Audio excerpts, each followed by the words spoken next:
Hello and welcome. This video is going to be what sold for me at the end of August, so that would be the time period between August 22nd and August 31st. Scoot over here and I'm going to start with the lowest performing platform and work my way to eBay because eBay is my main bay. And the first platform I'm going to share with you is Etsy. I sold this Crewel. It's C-R-E-W-E-L. Crewel.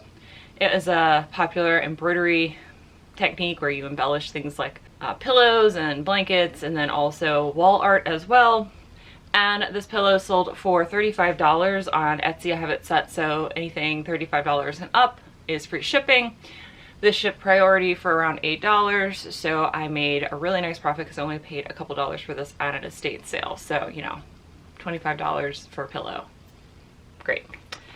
I did wash it, just so you know, because, you know, I'm not gonna be messing around with any boogies. And the next platform I have to share with you is going to be Poshmark. And Poshmark did a lot. Poshmark has this feature, in addition to now having bulk sharing available, you now can also send bulk offers to likers, and I had completely forgotten about that feature. I remember to do it like maybe once a month, and I decided to give it a go, and I sold a total of 8 items in the span of 24 hours. So I made more sales on Poshmark in one day from doing that feature than I had made basically the last couple months. So that's definitely something I need to like put on a calendar to make sure I do once a month. But you know, it was all older inventory stuff because again, eBay is my main platform and I just kind of cross post when stuff doesn't sell in 30 days on eBay. So it's kind of like moving older inventory out, which was great. This is a set of 4 Tupperware trays. So these are vintage Tupperware trays. I actually got a set of 6, but 2 of them were a different color than these 4, so I just split them apart. And I sold for $15 on Poshmark. On Poshmark, the buyer pays for shipping. You can give shipping discounts and stuff, but this was just a flat sale. Now, this is where the offers came in. So this is a Cayman, it's a vintage Cayman t-shirt, very blank. It'd be considered a mid. I don't even think it'd be considered a mid vintage t-shirt. I don't know that whole vintage thing, how that works, but I found this and I paid a couple dollars for it and I sold it for $15 on Poshmark. This next piece is a FootJoy piece. It has Ford's Colony embroidery on it, which is a golf club slash country club, HOA, whatever. It's where rich people live and play golf.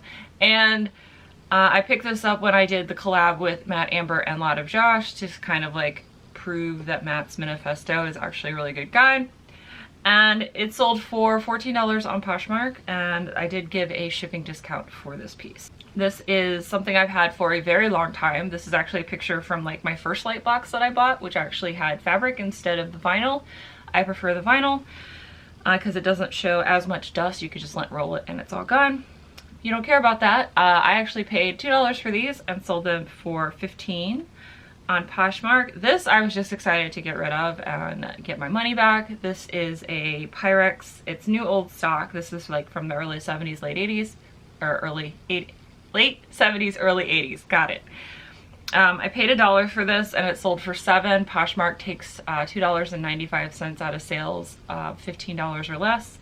So I did make a little bit of profit on this. I'm just glad it's gone. This I have to thank Lucia for. I didn't get your name, but your name on Poshmark is Lucia.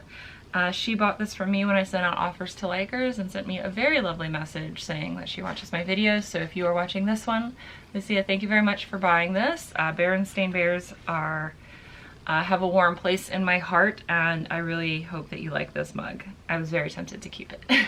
This is a new tags piece. This is Christopher Banks. I picked this up because I thought that it would do better because it was new tags. It's a size large. It's a cardigan. I figured that, you know, Christmas time it would be a good piece to have in my closet or in my store. And it wasn't selling, so I just again sent bulk offers out and somebody snapped it up for $10. I basically made like a little bit of a profit. And I'm just happy that it's on to a new home and didn't go into. This is a Hollister piece.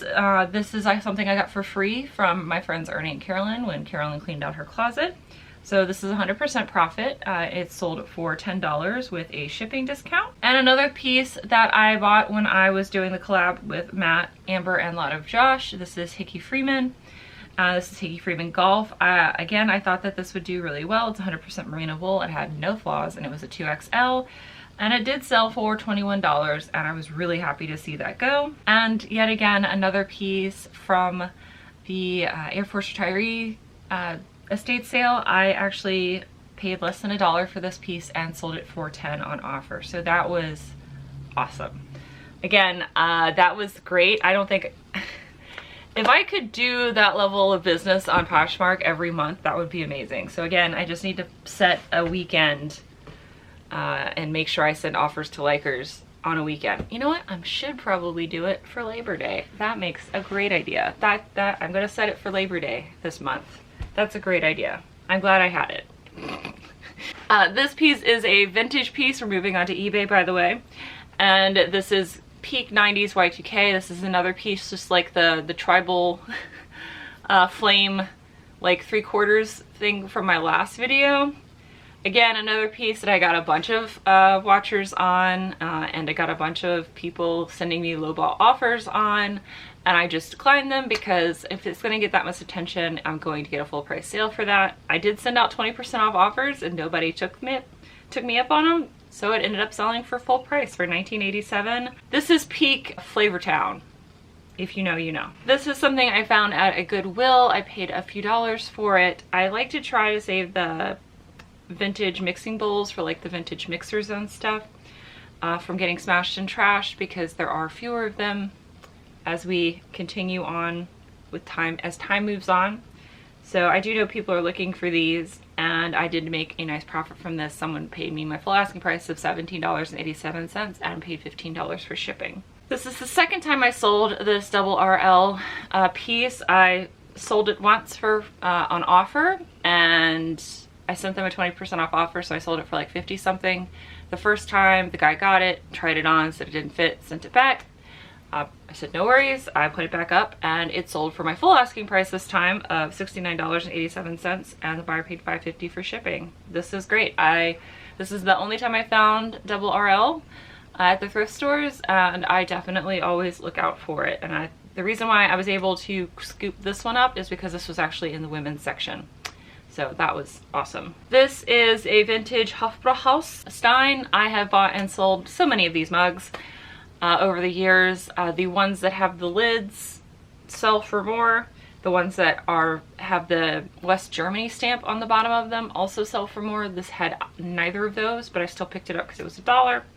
And it sold for my full asking price of $6.87. This is a pair of 90s Jordache Carpenter jeans. These were for a skinny tall lady, which, you know what, I used to be able to fit into this size. It has the 32-inch inseam I need, and I used to have a 26-inch waist, but I do not currently. Maybe one day soon I'll have that again. But it sold for $18. Someone sent me an offer and I gladly accepted, and they paid padded flat rate shipping. This is another thing from Carolyn, and it sold for $20, and the buyer paid $12 for shipping. So Carolyn, thank you again. I got these for free, so this was 100% profit. These, I don't pick up Cole Haan very much anymore unless I personally like the style, and I actually had picked these up for myself because they are my size. I did wear them a couple times and decided like I didn't like the way they fit, and if I was going to wear an Oxford, I have plenty of American Duchess shoes that I should probably wear versus these. So I went ahead and listed them, and they sold for my full asking price of $29.87.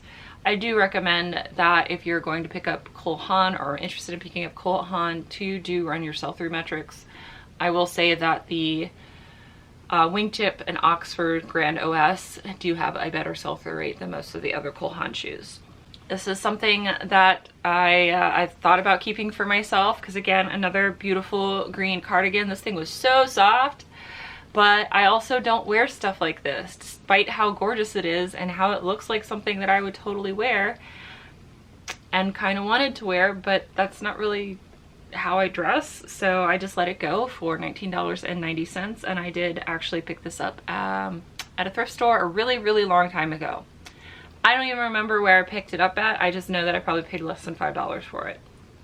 That's how long it's been in my death pile. I just don't remember. This is a cherry pie plate. I had originally picked this up to do a thrifted treat, but it sold before I could get around to it. I was waiting for cherries to be in season. Otherwise they're cost prohibitive to do this, and then it's also a lot of work because then I have to pit all the cherries. But I was gonna do it for the video, but it sold before I could do that. So it sold for $10 and the buyer paid $12 for shipping.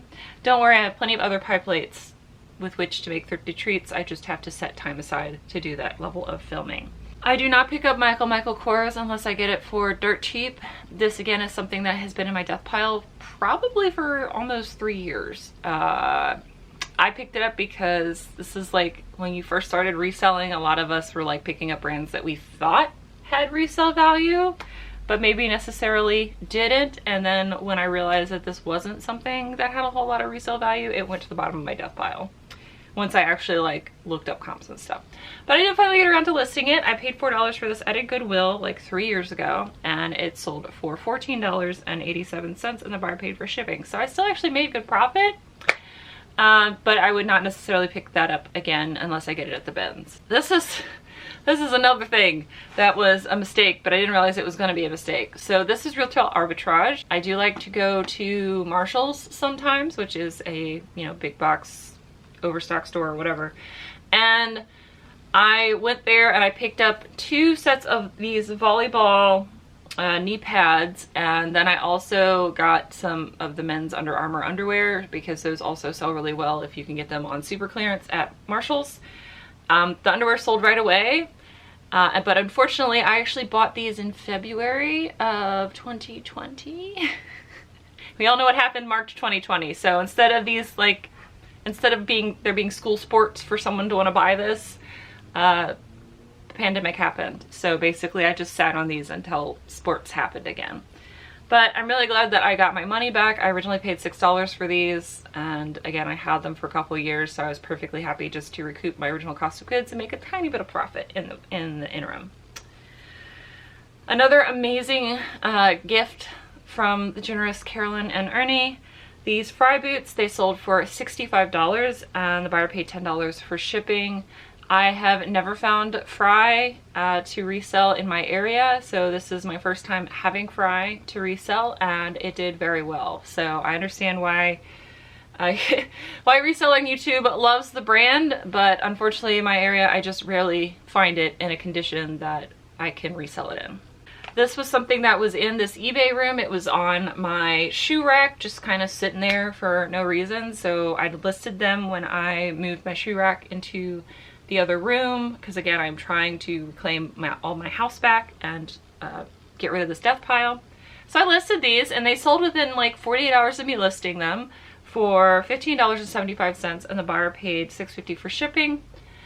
I paid $4 for these at New to You, so they just sat forever, and I'm glad that they didn't get scrapped or thrown away, and I'm glad that they went to a new home.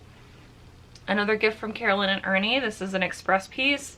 Again, this isn't something I would necessarily pick up. I might pick it up at the bins, but this again was free, so it's 100% profit, and it sold for $9.87 and the buyer paid $4 for shipping. This is something I did pick up at the bins. This is the volume 1. I didn't realize that there's like a mini volumes in this set, so I only found volume 1 at the bins, and it sold for $5. So I 10x'd my money because I paid 50 cents for this at the bins, because that's what the hardcover price is for books. This I also paid 50 cents for. I paid 50 cents for this at New to You, and it sold for $3.90. Again, media is super easy. You just scan the barcode, take a picture front and back, especially when it's sealed like this, and you're done. So I'm more than willing to take like 2 seconds to list something like this. Another pair of shoes that was sitting on my shoe rack. This is something that I actually bought for myself when I worked for Adidas. And so these were my own personal shoes that I decided to go ahead and sell because I realized I wasn't wearing them ever. I still had the original dust bag with it, which I think helped. And these also sold within 48 hours of me finally getting around to listing them. And they sold for $25 and the buyer paid $5 for shipping. These were super light. They were like the light packable ones. So these just went in a padded flat, not even a padded flat rate, just a padded envelope, and I sent them on their way. I've already showed this. I think I showed this in my last video. This is Bobcat baseball cap, and according to Brett, the pattern that this hat was, the honeycomb pattern, is crypto, and that's something that's looked out for in the outdoor community. So I learned something. Brett, thank you. And I picked these up at the bins, and the way that they do at the Richmond bins, this was just regular clothing. So I paid like 30 cents for this hat. And it sold for $9.87, and the buyer paid for shipping. Also from the last video, I'm just doubling up because I don't know if you've seen it or not. I'll link it up above if you're interested. If not, you're getting the information now. So I sold these J. Crew Broken and Chino shorts. I also picked them up at the bins with Brett in Richmond, and they sold again immediately for $12.87, and the buyer paid $4 for shipping. This vintage silk scarf was absolutely gorgeous. I picked this up because it was beautiful. I paid like $2 for this at a thrift store, and it stunningly had absolutely nothing wrong with it. This was like a giant scarf. It's 52-inch square. I mean, that's taller than some people I know.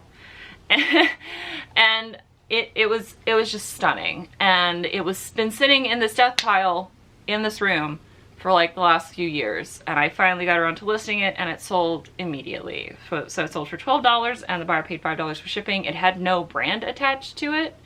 I just said it was a large 100% silk scarf, and someone wanted it. This pair of Burbs I bought at an estate sale for $4. They sold on offer for $12, and the buyer paid padded flat rate for shipping. I did not send them padded flat rate. I actually sent them in the 7x7x6 box, which you can get for free from USPS, just like you can the padded flat rate envelopes. But yeah, if I know it's going to be around $10 to ship them, I just click calculated in that, so that way it's an easy flat amount of money. All right, and the last item I have to share with you is this beautiful vintage scarf. I do believe this is one of the scarves that Michael sent to me for free, and it sold for $6, and the buyer paid $4 for shipping. It's gorgeous, another silk scarf, and something that didn't go in the trash and will hopefully be worn and live a wonderful, happy life with somebody else. So that's everything that I sold for the end of August. It was absolutely awesome. I did break over 100 again this month of sales, so I sold a total of 136 items, but I'll break that down more in my reseller recap for the month of August. And I definitely am looking at some of the numbers, and I think it's going to be good. So I will see you guys in a couple days for another video. Until then, bye! Bye.